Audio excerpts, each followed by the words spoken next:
A reading from the Gospel of John, chapter 10, verses 7 through 10. So again, Jesus said to them, "Very truly, I tell you, I am the gate for the sheep. All who came before me are thieves and bandits, but the sheep did not listen to them.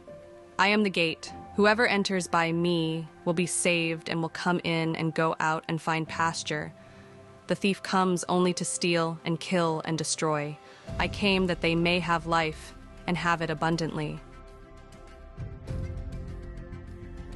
There's a lot going on in these 10 verses in today's scripture. Gates and doors, sheep and a sheepfold, a shepherd, gatekeeper, thieves and bandits, and smooth-tongued strangers. This gospel passage is so dense and layered that it's easy to get lost and bogged down. So much so that John even tells the reader, Jesus used these figures of speech with them, but they did not understand what he was saying. No kidding. As we know, Jesus taught through parables and used everyday common objects or expressions as metaphors. A seed is more than just a seed. A vine is more than a vine. And today, a gate is more than a gate. Gates are everywhere. You pass through security gates at the airport. You may live in a gated community designed to create a sense of safety and security. As you cross borders, you must stop the gate to show your passport, allowing you to enter or exit. Some of us use baby gates for our toddlers, or in our case, to keep our dogs out of certain areas of our home. Perhaps you have a summer vegetable garden that you have fenced in, and the only way to enter it is through a gate, unless, of course, you are a grasshopper, which are everywhere this year, so good luck with that one, those modern-day bandits and thieves of my flower beds. Gates and doors are also part of our history. Martin Luther nailed his 95 thesis to the door of a church in Wittenberg for all to read, tipping a change that had been long brewing in Christianity. Large historic gates are found worldwide. The Brandenburg Gate, the Arc of Triumph in France, the Tiananmen Gate in China, the Arc in St. Louis, known as the Gateway to the West.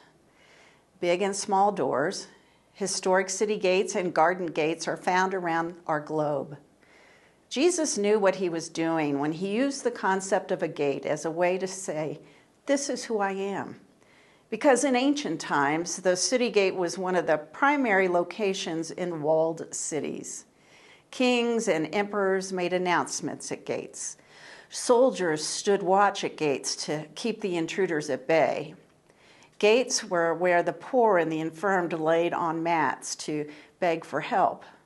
Not unlike today's freeway exits and entrances, which are, in a sense, gates into and out of areas of our cities where our poor sit on mats holding cardboard signs, shouting their needs and pain and shame. Last week, Rev Jerry preached on the story of Jesus' healing of the man born blind, which led to a big brouhaha between the community, his parents, the Pharisees, and the one who truly saw Jesus as the light of the world, namely the blind man. The starting point for today's teaching text is last week's story of the blind man. As said in the introduction to Scripture, John chapters 9 and 10 is kind of like a 3-act play. Act 1 is the miraculous healing by Jesus of the one who was born blind. Act 2 presents the authorities questioning aspects of this miracle. And today we turn our focus to the 3rd act, in which Jesus gives us lots of images. So I want to give you just a little more context on this extended sheep gate metaphor. There were 2 ways that sheep were kept safe in Jesus' day. In towns, the sheep were kept in a large communal pen where the shepherds would often bring their flocks at night. Several flocks would be combined under the care of a watchman or a gatekeeper. And then in the morning, the shepherds would walk up to the pen and call their sheep, and the sheep would respond to the voice of their shepherd. A second way sheep were cared for was when the flock was in a field in the countryside, and the shepherd would build a makeshift pen with one opening in and out of the containment. Once safely inside the fold, the shepherd would literally become the gate, sleeping across the threshold to keep the sheep in and the wild animals out. With this background, listen now again to John. I assure you that whoever doesn't enter into the sheep pen through the gate, but climbs over the wall, is a thief and an outlaw. The one who enters through the gate is the shepherd of the sheep. And the guard at the gate opens the gate for him, and the sheep listen to his voice. He calls his sheep by name and leads them out. Whenever he has gathered all of his sheep, he goes before them, and they follow him because they know his voice. They won't follow a stranger, but will run away because they don't know the stranger's voice. Needless to say, most of us don't associate gates with freedom. We often associate gates with bars and locks and alarms and enclosures. Debbie Thomas writes in Journey to Jesus, but what if Jesus is a different kind of gate? A gate that opens out instead of closing in. Not the barrier itself, but a gap in it, a place of release, of movement, spaciousness, liberty. I am the gate. Whoever enters by my name will be saved and will come in and go out and find pasture. Now, as Rev Mark preached in week 1 of our series, when we listen to a text with exclusivist hearing, we begin to think we are the ones who decide who is in and who is out. Sometimes it is just so darn hard to remember that Jesus is the gate. We're not. A door or a gate can be a truly amazing thing, writes Drew Leader. Closed, it can be an agent of separation, but swing it open and it becomes an invitation, uniting what before was separate. Jesus reveals this in verse 11 when he says, I came so they could have life and have it abundantly. The shepherd will lay in the door and become the gate. He knows this tenderly and intimately, so much so that we can hear it in him and know his voice. And he will be the one watching for thieves and bandits and strangers, John says, and he will be the one to open the gate. Sister Joyce Rupp is a prolific writer on spiritual reflection.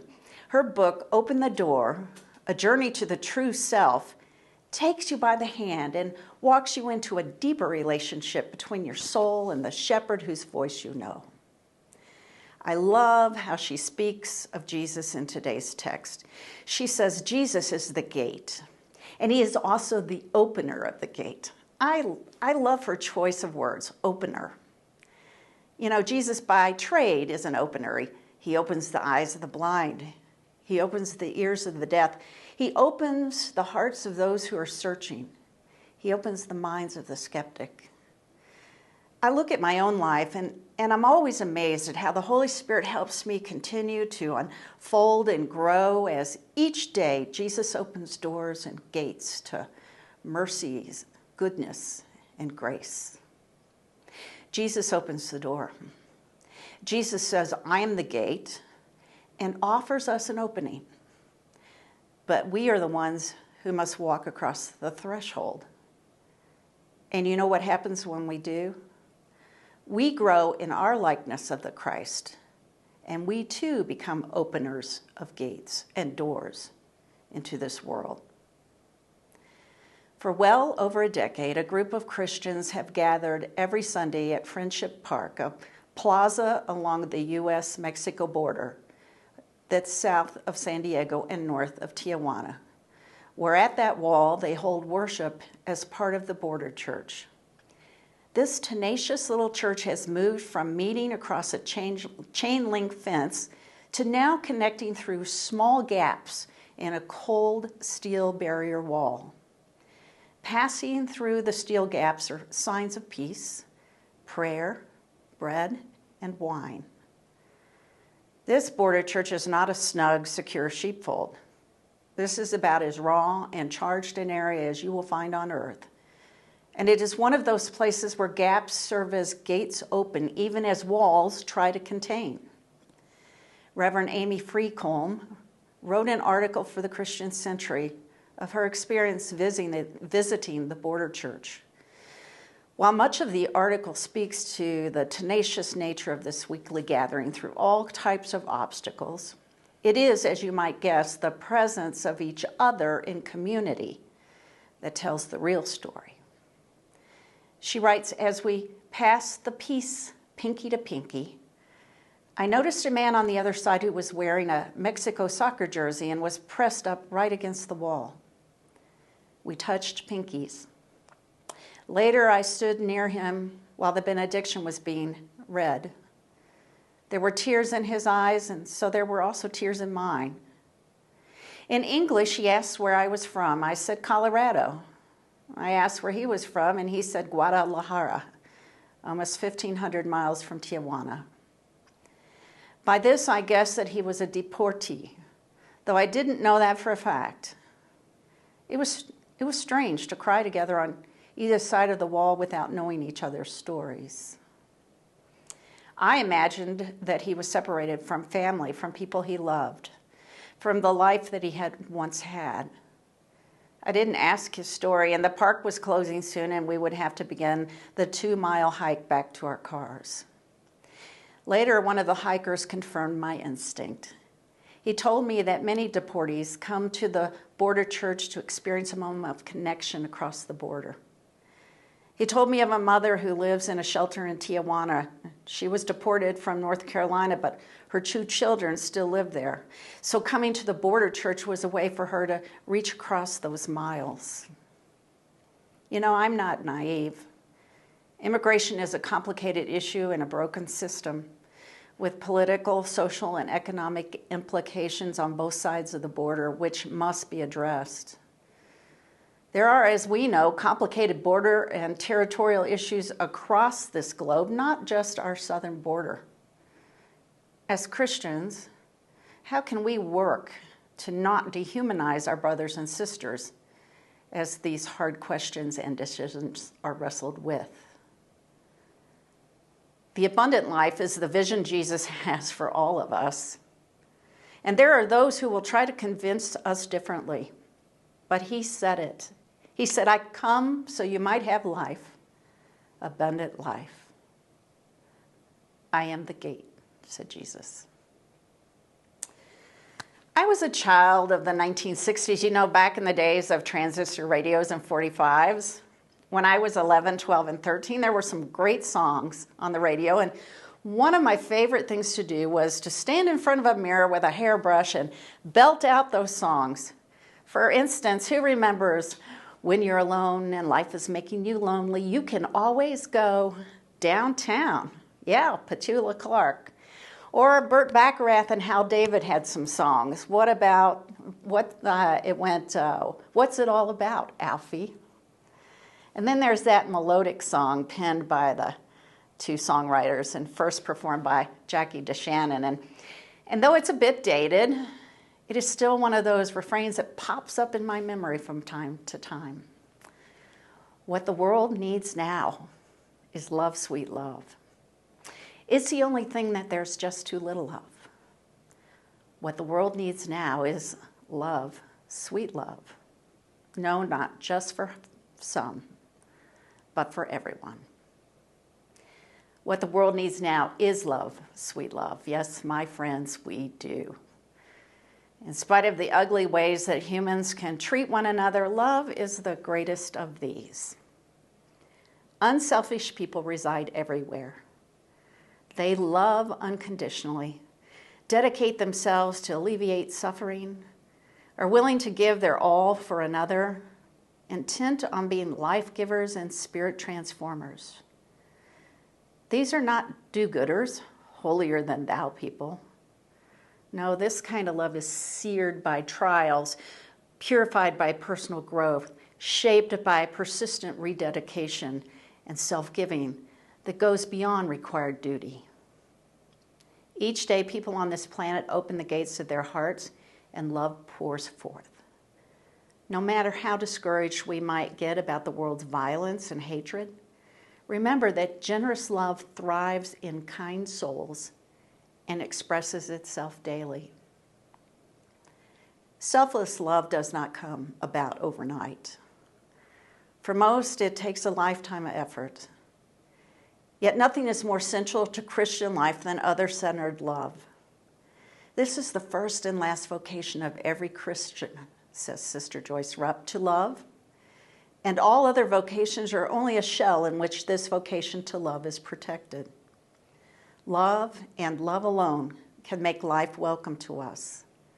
We can help one another by love, as nothing before. Nothing else can comfort, encourage, be patient, and heal as love can do now. The unselfish giving and support we offer occurs within our homes and workplaces, in local supermarkets, on the freeway, in hospitals, restaurants, other places of personal encounter. A single act of kindness may have a long trajectory and touch those we will never meet or see. Something we may casually offer may move through a web of connection far beyond ourselves to have effects that we may never imagine. Your selfless giving may leave far behind you more than you will ever realize, because one of love's marvelous qualities is its capacity to never cease growing. As our selflessness expands, it continually affects our world. May a day never pass without attempting to keep the gates of our hearts open to the expansive love of Christ. Really, what else is there? One of my keepsake books is by an oncology doctor, Rachel Naomi Riemann, entitled My Grandfather's Blessings. Riemann reflects on her Orthodox Jewish rabbi grandfather, her oncology practice, and the blessings that have come from both in this poignant read. In the section entitled Restoring the World, Dr. Riemann reflects, the view from the edge of life is different and often much clearer than the ways that most of us see things. Life-threatening illness may cause people to question what they have accepted as unchanging. Values that have passed down in a family for generations may now be recognized as inadequate. Lifelong beliefs about personal capacities or what's important may prove to be mistaken. When life is stripped down to its very essentials, it is surprising how simple things become. Fewer and fewer things matter, and those that matter a great deal more.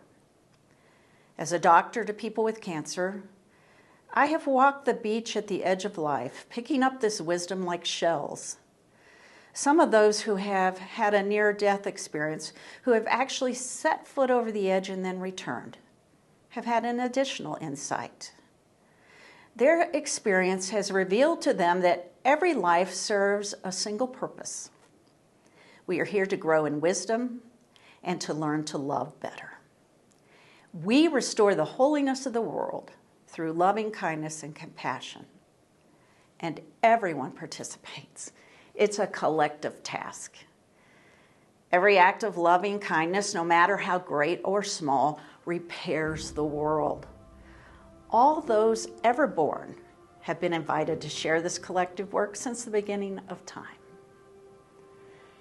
I am the gate, he said. May we too be gate openers to a love that is patient, kind, not envious or arrogant or rude. May we be gate openers to a love that does not insist on its own way. A love that is not irritable or resentful. A love that does not rejoice in wrongdoing. A love that rejoices in truth. May we participate in this work. It's not easy work. As Jesus once said to the disciples, you have to pick up your cross and carry it. Some in this world would dismiss such selfless love as unattainable, naive, out of touch with reality, or even silly. And yet, it's our vocation. It is our call, and it is what the shepherd, that voice that all we sheep know, asks of us. Here's today's takeaways. Jesus says, I am the gate, offering us an opening, but we are the ones who must walk across the threshold. And you know what happens when we do? We grow in our likeness of the Christ, and we become openers of gates and doors for others in our world. Takeaway number 2, a door or a gate can be a truly amazing thing. Closed, it can be an agent of separation, but swing it open, and it becomes an invitation, uniting what before was separate. And 3, when life is stripped down to its very essentials, it is surprising how simple things become. We are here to grow in wisdom and to learn to love better. We restore the holiness of the world through loving kindness and compassion, and everyone participates.